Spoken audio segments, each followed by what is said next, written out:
Hello दोस्तों, SS लोकर्स academy में आप सबका स्वागत है।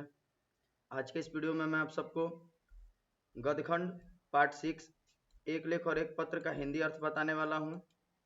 जैसा कि मैंने पिछले वीडियो में आप सबको इस पाठ का लेखक परिचय बताया था, तो अगर आप सभी में से जो लोग इस पाठ का लेखक परिचय वाला वीडियो नहीं देखे होंगे तो उसे आप लोग सबसे पहले ज़रूर देखिएगा, ताकि आप सभी को लेखक के बारे में समझ में आए। तो चलिए आज का वीडियो शुरू करते हैं। सबसे पहले मैंने कल जिक्र किया था पाठ के बारे में। पाठ का नाम एक लेख और एक पत्र है। तो एक लेख और एक पत्र शीर्षक देने का मकसद भगत सिंह का यही था कि उन्होंने विद्यार्थियों और राजनीतिक पर एक लेख लिखा था। ठीक, इसलिए इस पाठ का नाम एक लेख रखा गया। और जब भगत सिंह जेल में थे तो वहां पे उन्होंने अपने मित्र सुखदेव के नाम पत्र लिखा था, जिस वजह से इस पाठ का नाम भी एक पत्र रखा गया। तो दोनों मिला करके पाठ का नाम एक लेख और एक पत्र रखा गया। तो सबसे पहले हम लोग लेख को पढ़ेंगे। तो लेख किस पे था? तो विद्यार्थी और राजनीतिक पर उन्होंने लेख लिखा था। तो जिक्र करते हैं कि इस बात का बड़ा भारी शोर सुना जा रहा है कि पढ़ने वाले नौजवान विद्यार्थी राजनीति या पॉलिटिकल कामों में हिस्सा न लें। मतलब यहाँ पे कहा जा रहा है भगत सिंह के द्वारा कि जब नौजवान जो विद्यार्थी लोग थे, जब स्कूल पढ़ने जा रहे थे, तो वहाँ पे उन लोगों से कहा जा रहा था कि आप राजनीतिक पॉलिटिकल कामों में हिस्सा नहीं लेंगे। इसके बाद कहा जा रहा है कि पंजाब सरकार की राय बिल्कुल ही न्यारी है। ठीक ना? या न्यारी मतलब क्या होगा? अनोखा होगा। भगत सिंह बोल रहे हैं कि छात्रों को केवल कहा जा रहा है कि आप पढ़ाई लिखाई करिए, राजनीतिक या पॉलिटिकल कामों में हिस्सा नहीं लीजिए। और पंजाब के जो सरकार भी थी वो भी ऐसा नियम बनाई थी, तो उन्हीं को बोल रहे हैं कि उनके द्वारा बनाया गया जो नियम है वो क्या है? अनोखा है। इसके बाद लेखक कह रहे हैं कि विद्यार्थियों से कॉलेज में दाखिल होने से पहले इस आशय की शर्त पर हस्ताक्षर करवाए जाते हैं कि वे पॉलिटिकल कामों में हिस्सा नहीं लेंगे। आगे हमारे दुर्भाग्य की लोगों की ओर से चुना हुआ मनोहर, जो अब शिक्षा मंत्री है, और स्कूलों कॉलेजों के नाम एक सर्कुलर या परिपत्र भेजता है कि कोई पढ़ने या पढ़ाने वाला पॉलिटिक्स में हिस्सा न ले। यहाँ भगत सिंह आगे ये बात बता रहे हैं कि जब कोई भी विद्यार्थी जो स्कूल और कॉलेज में दाखिला लेता है, तो वहाँ पे दाखिला लेते वक्त जो है उनसे हस्ताक्षर करा लिया जाता है कि मतलब कि आप बस क्या करिएगा कि स्कूल कॉलेज में पढ़ाई करिएगा, पॉलिटिकल कामों में हिस्सा नहीं लीजिएगा। और साथ में भगत सिंह ये भी कह रहे हैं कि जो अभी हाल ही में शिक्षा मंत्री बना मनोहर, मनोहर जो अभी क्या है? शिक्षा मंत्री है। तो मनोहर जो शिक्षा मंत्री है, तो इसने क्या किया कि स्कूल कॉलेजों को एक पत्र या लेटर भेजा, जिसमें ये लिखा हुआ था कि जो भी शिक्षक पढ़ाने वाले हैं और जो भी स्टूडेंट पढ़ने वाले हैं वो सभी लोग जो है पॉलिटिकल कामों में हिस्सा नहीं लेंगे। तब इसके बाद भगत सिंह कहते हैं कि कुछ दिन हुए जब लाहौर में स्टूडेंट यूनियन या विद्यार्थी सभा की ओर से विद्यार्थी सप्ताह मनाया जा रहा था। वहां भी सर अब्दुल कादर और प्रोफेसर ईश्वर चंद्र नंदा ने इस बात पर जोर दिया कि विद्यार्थियों को पॉलिटिक्स में हिस्सा नहीं लेना चाहिए। ये भी यहाँ पे कहा जा रहा है कि जब विद्यार्थी सभा मनाया गया, स्टूडेंट यूनियन का गठन हुआ या स्टूडेंट यूनियन विद्यार्थी सभा मनाया गया, तो उसमें जो अब्दुल कादर और प्रोफेसर ईश्वर चंद्र नंदा आए थे, तो उन्होंने भी जब भाषण दिया था तो विद्यार्थियों को बताया कि आपको पॉलिटिक्स में हिस्सा नहीं लेना चाहिए, आपका मुख्य काम क्या है? केवल पढ़ाई करना है। लेकिन भगत सिंह जो है इस बात पर मतलब कि अपना विचार ये प्रकट करते हैं कि जो विद्यार्थी लोग हैं उन्हें तो पढ़ाई करना ही चाहिए, लेकिन पढ़ने के साथ साथ जो उनको पॉलिटिक्स में या राजनीतिक कामों में हिस्सा उन्हें लेना चाहिए, ताकि मतलब क्योंकि जो आगे का भविष्य मतलब तो यही लोग हैं और देश का बागडोर भी जो है इन्हीं को संभालना है। तो क्यों ना ये अभी से ही पॉलिटिकल के बातों को जाने, उनके बारे में सीखे, पॉलिटिक्स के बारे में ज्ञान हो, तभी तो आगे मतलब कि जब जाएंगे उस क्षेत्र में तो कोई चीज अच्छे से करेंगे। लेकिन यहाँ पे इनको यही कहा जा रहा है कि आप केवल अभी पढ़ाई करिए, तो इससे जो हमारे भगत सिंह है वो खुश नहीं होते हैं। ये आगे भगत सिंह क्या कहते हैं? तो आगे कह रहे हैं कि पंजाब को राजनीतिक जीवन में सबसे पिछड़ा हुआ कहा जाता है। भगत सिंह ये बता रहे हैं कि जो पंजाब है उसको राजनीतिक जीवन में सबसे पिछड़ा हुआ माना जाता है। क्यों माना जाता है? तो आगे कह रहे हैं कि इसका क्या कारण है? क्या पंजाब ने बलिदान कम दिए हैं? इसका कारण स्पष्ट है कि हमारे शिक्षा विभाग के अधिकारी लोग बिल्कुल ही बुद्धू हैं। आज पंजाब काउंसिल की कार्रवाई पढ़कर इस बात का अच्छी तरह पता चलता है कि इसका कारण यह है कि हमारी शिक्षा निकम्मी होती है और फिजूल होती है, और विद्यार्थी युवा जगत अपने देश की बातों बातों में कोई हिस्सा नहीं लेता। उन्हें इस संबंध में कोई भी ज्ञान नहीं होता। जब वे पढ़कर निकलते हैं तब उनमें से कुछ ही आगे बढ़ते हैं, लेकिन वे ऐसी कच्ची कच्ची बातें करते हैं कि सुनकर स्वयं ही अफसोस कर बैठ जाने के सिवाय कोई चारा नहीं होता। जिन नौजवानों को कल देश की बागडोर हाथ में लेनी है, उन्हें आज ही अक्ल के अंधे बनाने की कोशिश की जा रही है। मैंने पहले भी आप सबको बताया कि जो हमारा पढ़ाई लिखाई का काम है, वो भगत सिंह ये नहीं कर रहे हैं कि आप पढ़ाई लिखाई मत कीजिए, आप शिक्षा ग्रहण नहीं कीजिए, शिक्षा ग्रहण कीजिए, पढ़ाई लिखाई कीजिए, एजुकेशन कीजिए, लेकिन इसके साथ साथ आपको क्या करना चाहिए कि पॉलिटिक्स का भी ज्ञान होना चाहिए, राजनीति का भी ज्ञान होना चाहिए, ताकि मतलब आगे आने वाले जो देश का बागडोर होगा वो आप ही को संभालना है। तो आज ही से आपको मतलब कि अक्ल का अंधा बनाया जा रहा है, बनाने की कोशिश किया जा रहा है, तो ऐसा आपको नहीं बनना है। ये विद्यार्थियों को भगत सिंह बता रहे हैं। और ये भी कह रहे हैं कि पंजाब में जो मतलब राजनीतिक जीवन पिछड़ने का कारण यही है कि यहाँ के जो शिक्षा विभाग है ना, जो अधिकारी लोग हैं, वो सारे मतलब कि स्टूडेंट को जो है बस खाली पढ़ाई के संबंध में ज्ञान देने के लिए कह रहे हैं और राजनीति के बारे में नहीं। इसलिए पंजाब के जो भी स्टूडेंट लोग हो गए या अन्य और भी लोग हो गए, उन्हें राजनीति के बारे में कुछ पता नहीं रहता है, इसलिए राजनीतिक जीवन के में ये क्या है, पिछड़े हुए पंजाब के लोग। तो यहाँ ये भगत सिंह जो है विद्यार्थियों को राजनीति में भाग लेने के लिए प्रेरित ही कर रहे हैं। उसके बाद आगे कहते हैं कि इससे जो परिणाम निकलेगा वह हमें खुद ही समझ लेना चाहिए। भगत सिंह ये कह रहे हैं कि इससे जो परिणाम निकलेगा इसे तो हमें खुद ही समझ लेना चाहिए। यह हम मानते हैं कि विद्यार्थियों का मुख्य काम पढ़ाई करना है। मैं शुरू से ही बताते आ रहा हूँ कि भगत सिंह ये नहीं कर रहे हैं कि आप पढ़ाई मत करिए, आप राजनीति में डायरेक्ट घुस जाइए। विद्यार्थी को बोल रहे हैं कि आपका मुख्य काम क्या है, पढ़ाई करना है। उन्हें अपना पूरा ध्यान उस ओर लगा देना चाहिए। लेकिन क्या देश की परिस्थितियों का ज्ञान और उनके सुधार के उपाय सोचने की योग्यता पैदा करना उस शिक्षा में शामिल नहीं है? लेकिन ये भी भगत सिंह कह रहे हैं कि पढ़ाई लिखाई के अलावा क्या मतलब कि उस व्यक्ति में, उस बच्चे में देश की परिस्थितियों का ज्ञान, उनके सुधार के उपाय सोचने की योग्यता उनमें पैदा नहीं करना चाहिए? क्या वो देश के भविष्य है? तो उनमें ये नहीं सोचना चाहिए कि आज हमारा देश ऐसी परिस्थिति में है तो हम बड़े होकर के राजनीतिक से जुड़ करके या मतलब उसमें सुधार लाने का, उसमें परिवर्तन लाने का कोशिश करें? क्या ऐसा उन्हें नहीं बताया जाना चाहिए? ऐसा बताया जाना चाहिए। ये भगत सिंह बोलते हैं, लेकिन शिक्षा में ऐसा नहीं कहा जा रहा है, उनको बस मूर्ख बनाया जा रहा है विद्यार्थियों को। इसके बाद कहते हैं कि यदि नहीं तो हम उस शिक्षा को भी निकम्मी समझते हैं जो सिर्फ क्लर्क करने के लिए ही हासिल की जाए, क्लर्की करने के लिए जो हासिल की जाए, यानी जैसे नौकरी वोकरी क्लर्क बनने के लिए, क्लर्की करने के लिए जो बस हासिल की जाए, यहाँ क्लर्की होगा, ठीक ना, क्लर्की करने के लिए जो हासिल की जाए, जैसे बस खाली शिक्षा का मात्र क्या है कि लोग नौकरी प्राप्त कर, तो ऐसा नहीं है शिक्षा। इसके बाद कहते हैं कि ऐसी शिक्षा की जरूरत ही क्या है? कुछ ज्यादा चालाक आदमी यह कहते हैं, काका तुम पॉलिटिक्स के अनुसार पढ़ो और सोचो जरूर, लेकिन कोई व्यवहारिक हिस्सा ना लो, तुम अधिक योग्य होकर देश के लिए फायदेमंद साबित हो गए। ठीक।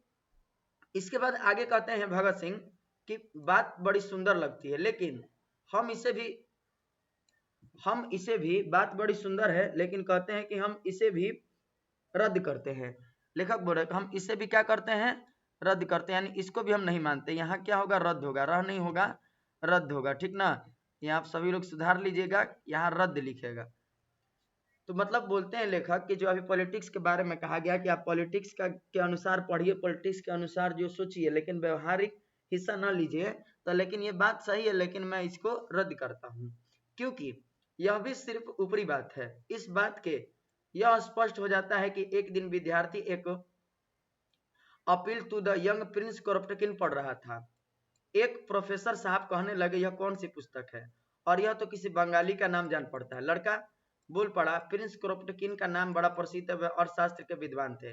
इसे आप सब लोग याद रखिएगा कि प्रिंस क्रोपटकिन किस शास्त्र के विद्वान थे? तो अर्थशास्त्र के।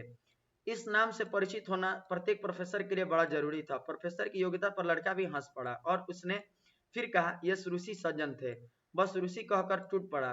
प्रोफेसर ने कहा कि तुम बोल्शेविक हो क्योंकि तुम पॉलिटिकल पुस्तकें पढ़ते हो। अब यहाँ बात ये समझने लायक है कि जो शिक्षक लोग हैं, शिक्षक लोग की योग्यता पे यहाँ बात बताया गया कि जो पढ़ने वाले विद्यार्थी हैं और उनको जो पढ़ाते हैं शिक्षक, उनकी योग्यता के बारे में यहाँ जांचा गया कि जो एक विद्यार्थी था, वो एक प्रिंस क्रोप्टकिन की एक पुस्तक थी, appeal to the young prince Kropotkin नाम का वो पुस्तक पढ़ रहा था। तो एक प्रोफेसर आकर के उससे पूछ बैठता है, जबकि प्रिंस क्रोप्टकिन जो थे वो अर्थशास्त्र के विद्वान थे, तो इनके बारे में हर प्रोफेसर को जानना जरूरी था, लेकिन जो ये प्रोफेसर था वही नहीं जान रहा था। तो यहाँ आप सोच सकते हैं कि ये पढ़ाने वाला प्रोफेसर हो गया जो प्रिंस क्रोप्टकिन के बारे में इसको नहीं पता है, तो ये विद्यार्थियों को क्या शिक्षा देगा।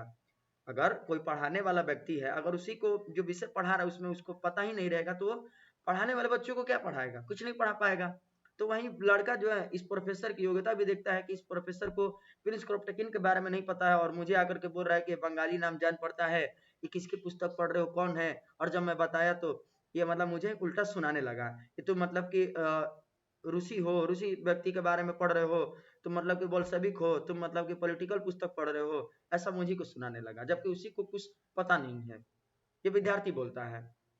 और फिर उसके बाद भगत सिंह कहते हैं, देखिए आगे कहते हैं कि देखिए आप प्रोफेसर की योग्यता, अब उन बेचारे विद्यार्थियों को उनसे क्या सीखना होगा। बात सही है, जब प्रोफेसर को इस व्यक्ति के बारे में, रूसी व्यक्ति जो थे प्रिंस क्रोप्टकिन, उनके बारे में ही पता नहीं है, उसकी योग्यता ही अच्छी नहीं है, तो बच्चे को क्या शिक्षा देगा, क्या शिक्षा दे पाएगा, कुछ नहीं। ऐसी स्थिति में वे नौजवान क्या सीख पाएंगे। बात तो सही है कि जब कुछ शिक्षकों ही नहीं आ रहा है तो विद्यार्थी को क्या सिखाएगा। दूसरी बात यह है कि व्यवहारिक राजनीति क्या होती है। महात्मा गांधी, जवाहरलाल नेहरू और सुभाष चंद्र बोस का स्वागत करना और भाषण सुनना तो हुई व्यवहारिक राजनीति, पर कमीशन या वायसराय का स्वागत करना क्या हुआ। यहाँ मतलब कहा जा रहा है कि अगर व्यवहारिक राजनीति की बात किया जाए तो व्यवहारिक राजनीति क्या होता है। तो कहा जा रहा है कि अगर महात्मा गांधी हो गए, जवाहरलाल नेहरू हो गए, सुभाष चंद्र बोस हो गए, और इनका बात मानना, इनके भाषण को सुनना, इनका स्वागत करना व्यवहारिक राजनीति कहलाता है, तो आप सभी लोग बताइए कि जो वायसराय और कमीशन का स्वागत करना था तो वो क्या कहलाया। तो आगे फिर कहते हैं कि क्या वो पॉलिटिक्स का दूसरा पहलू नहीं है। सरकारों को देशों के प्रबंधन से संबंधित कोई भी बात पॉलिटिक्स के मैदान में ही गिनी जानी जाएगी, और फिर यह भी पॉलिटिक्स हुई कि नहीं। कहा जाएगा कि इससे सरकार खुश होती है और दूसरी से नाराज, फिर सवाल तो सरकार की खुशी या नाराजगी का ही होगा। इसके बाद आगे कहते हैं भगत सिंह की, क्या विद्यार्थियों को जन्मते ही खुशामद का पाठ पढ़ाया जाना चाहिए। हम तो समझते हैं कि जब तक हिंदुस्तान में विदेशी डाकू नहीं, पशु हैं, पेट के गुलाम हैं, तो हम किसी तरह कहें कि विद्यार्थी वफादारी का पाठ पढ़े। सभी मानते हैं कि हिंदुस्तान को इस समय ऐसे देश सेवकों की जरूरत है जो तन मन धन देश पर अर्पित कर दे और पागलों की तरह सारी उम्र देश की आज़ादी के लिए न्यौछावर कर दे। इसे आप लोग याद रखिएगा कि भगत सिंह बता रहे हैं कि भगत सिंह को कैसे व्यक्तियों की आवश्यकता है जो तन मन धन जो है अपना सब कुछ जो है देश के लिए न्यौछावर कर दे, हिंदुस्तान के अपने देश के लिए न्यौछावर कर दे और उम्र भर जो है आज़ादी के लिए लड़ते रहे। लेकिन क्या बूढ़ों में ऐसे आदमी मिल पाएंगे। लेखक बोल रहे हैं हमारे भगत सिंह के, क्या बूढ़ों में ऐसे मिल पाएंगे, क्या बूढ़े लोग जो है मतलब कि आज़ादी में हिस्सा ले पाएंगे। क्यों नहीं ले पाएंगे वो लोग, क्योंकि ये परिवार वाले हो गए, दुनियादारी हो गए, इनमें ये दुनियादारी के झंझटों में फंस गए हैं, तो ये सभी मतलब कि यहाँ से निकल भी नहीं पाएंगे, तो ये कैसे आज़ादी में भाग लेंगे। लेकिन कौन व्यक्ति आज़ादी में भाग ले सकता है जो अभी परिवार के बंधनों में नहीं बंधा है, दुनियादारी के झंझटों में नहीं पड़ा है। तो ऐसे कौन लोग होंगे, तो विद्यार्थी लोग होंगे, स्टूडेंट लोग होंगे, नौजवान लोग होंगे जो अभी इन सब झंझटों में नहीं फंसे हैं, वो स्वतंत्र हैं। तो स्वतंत्र है तो देश की आज़ादी के झंझटों में या देश की आज़ादी में वो भाग ले सकते हैं, वो देश की आज़ादी दिला सकते हैं, स्वाधीनता सेनानी बन सकते हैं, वो हर चीज कर सकते हैं। तो इसीलिए भगत सिंह विद्यार्थियों को कहते हैं कि उन्हें राजनीतिक का ज्ञान होना चाहिए, ताकि आगे आने वाले समय में हमारा देश जब आजाद हो तो उसमें आजादी में ये लोग भाग ले सके। ठीक। फिर कहते हैं कि यह तो वही नौजवान निकल सकते हैं जो किन्हीं जंजालों में न फंसे होंगे। अभी मैंने बताया ना कि जो बूढ़े लोग होंगे वो तो दुनियादारी परिवार में फंसे हैं, लेकिन नौजवान लोग जो है वो तो किसी जंजाल में नहीं फंसे हैं। और जंजाल में न पढ़ने से पहले विद्यार्थी या नौजवान तभी सोच सकते हैं यदि उन्हें कुछ व्यवहारिक ज्ञान भी हासिल किया हो। यानी कि ये मतलब कि जो झंझटों में नहीं बंधे हैं ठीक है, लेकिन इनको जो है मतलब राजनीति का या व्यवहारिक राजनीतिक ज्ञान हो, ताकि मतलब कि वो देश की आज़ादी में भाग ले सके। सिर्फ उन्हें गणित और ज्योग्राफी का ही परीक्षा के पर्चों के लिए घोटा ना लगाया। घोटा मतलब यानी घंटों भर वो सिर्फ गणित ज्योग्राफी या विषय कोई नहीं पढ़ा हो, वो राजनीति के बारे में भी जाने हो। इसके बाद आगे कहते हैं भगत सिंह, क्या इंग्लैंड के सभी विद्यार्थियों का कॉलेज छोड़कर जर्मनी के खिलाफ लड़ने के लिए निकल पड़ना पॉलिटिक्स नहीं था। अब यहाँ जो है मतलब कि वो ये जिक्र कर रहे हैं, हमें बता रहे हैं भगत सिंह एक उदाहरण देकर के कि इंग्लैंड के जो मतलब विद्यार्थी लोग थे वो जर्मनी के खिलाफ जो लड़ने गए अपने देश को आजाद दिलाने गए, तो क्या वो विद्यार्थी पॉलिटिक्स नहीं थे। तो आगे बोलते हैं कि तब हमारे उपदेशक कहाँ थे जो उनसे कहते जाओ जाकर शिक्षा हासिल करो। आज नेशनल कॉलेज अहमदाबाद में जो लड़के सत्याग्रह में बारदोली वालों की सहायता कर रहे हैं, क्या वे ऐसे ही मूर्ख रह जाएंगे? सभी देशों को आजाद करवाने वाले वहां के विद्यार्थी और नौजवान ही हुआ करते हैं। क्या हिंदुस्तान के नौजवान अलग अलग रहकर अपना और अपने देश का अस्तित्व बचा पाएंगे? यहाँ लेखक जो है कई सारे मतलब उदाहरण दे रहे हैं देशों का कि इंग्लैंड के लोग जो है जर्मनी के खिलाफ संघर्ष किए, बच्चे अहमदाबाद में जो बारदोली सत्याग्रह हुआ वहां पे सहायता किए। तो क्या हमारे देश के भी जो नौजवान लोग हैं वो अपने देश के आजादी के लिए जो है संघर्ष नहीं कर सकते हैं? कर सकते हैं। नौजवान 1919 में विद्यार्थियों पर किए गए अत्याचार भूल नहीं सकते। वे यह भी समझते हैं कि उन्हें यह एक भारी क्रांति की जरूरत है। वे पढ़े, जरूर पढ़े, शांति पॉलिटिक्स का भी ज्ञान हासिल करे और जब जरूरत पड़े तो मैदान में कूद पड़े और अपना जीवन इसी काम में लगा दे। लेखक ये भी कह रहे हैं कि जो हमारे नौजवान हैं वे पढ़ाई लिखाई करे, पढ़े, जरूर पढ़े, हर चीज करे, लेकिन पॉलिटिक्स का भी वो ज्ञान हासिल करे ताकि जब उनको जरूरत पड़े तो वो मतलब कि लड़ाई के मैदान में कूद पड़े और अपने जीवन को इस काम में लगा दे, अपने प्राणों का इसी में उत्सर्ग कर दे, वरन बचने का कोई उपाय नजर नहीं आता। तो यही कहते हैं कि अगर हम ऐसा नहीं करेंगे तो हमारे लिए बचने का कोई उपाय नहीं होगा। तो ये था विद्यार्थी और राजनीति के बारे में भगत सिंह बताएं। इस लेख में यही बताएं कि विद्यार्थियों को पढ़ाई के साथ साथ जो है राजनीतिक में हिस्सा लेना चाहिए, राजनीति में भाग लेना चाहिए, ताकि जरूरत पड़ने पर जो है विद्यार्थी लोग जो आगे आकर के अपने देश के लिए, अपने देश की आज़ादी के लिए या हक के लिए जो वो लड़ सके। तो आई होप आप सभी लोगों को ये विद्यार्थी और राजनीतिक लेख समझ में आया होगा। इसके आगे हम लोग नेक्स्ट वीडियो में इस पाठ का जो सुखदेव के नाम पत्र लिखा गया भगत सिंह के द्वारा उसकी हम लोग चर्चा करेंगे। और अगर आप सभी लोग में से हमारे चैनल पर कोई विद्यार्थी नए हैं तो हमारे चैनल को सब्सक्राइब कर लीजिएगा, बेल आइकन को प्रेस कर दीजिएगा ताकि हमारे नए नए वीडियो के अपडेट जो है आप तक पहले पहुंच सके। धन्यवाद।